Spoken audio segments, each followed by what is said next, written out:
Finally, after 75 fractals, it is here. The Master Tier. All the enemies will have more health, deal more damage, and have more mechanics. There will also be 3 instabilities per tier. New in the Master Tier are the Fractal Avengers. Once you go down, they will try to stomp you. Not a problem, since going down had been a death sentence most of the time. Consequently, there's a new instability that plays into this mechanic, Fractal Vindicators. As the Avengers weren't an issue, the Vindicators aren't either, and thus this is a free instability. Speaking of, let's do a quick Fractal tier list. Flux Bomb is in the We Bleed Fire tier. This one is awful. Instead of fighting and figuring out the fractal, you have to design everything around this instability. One slip up and it's a reset. This one is to be avoided at all costs, even for cheesy sneak strategies. Adrenaline Rush, Afflicted, Last Laugh, Missed Convergence, No Pain No Gain, Outflanked and Sugar Rush are annoying. These are all frustrating.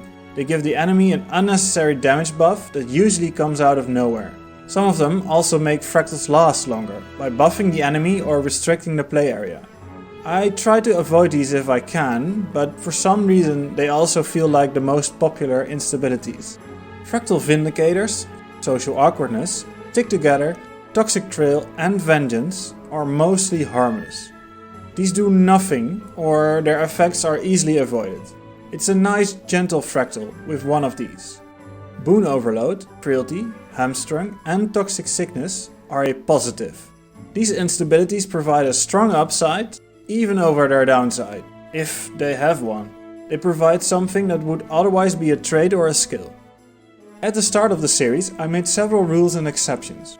Some were irrelevant and others have been added over time. It might be wise to add a small intro with the most important rules for some easier watching. Nothing too major. I want to keep it short and concise. An exception I was still thinking about were the Fractal Potions. Extremely strong, but sadly too expensive relic-wise. It's not something you can grind outside of Fractals, and sure I can get one of them through the recommended tier 1 daily, but one bad Fractal and they are all gone. So with that in mind, although it pains me, I'm not going to use the Fractal Potions. The last 3 Fractals have a challenge mode. If I were to ever get there, I would like to attempt them. However, they are very difficult and likely have mechanics that require multiple people. We'll see when we get there, but my priority is to clear Fractal 100, one way or another. That's almost everything I wanted to say. I leave you with a list of the remaining Fractals with an indicator on how difficult I think they will be.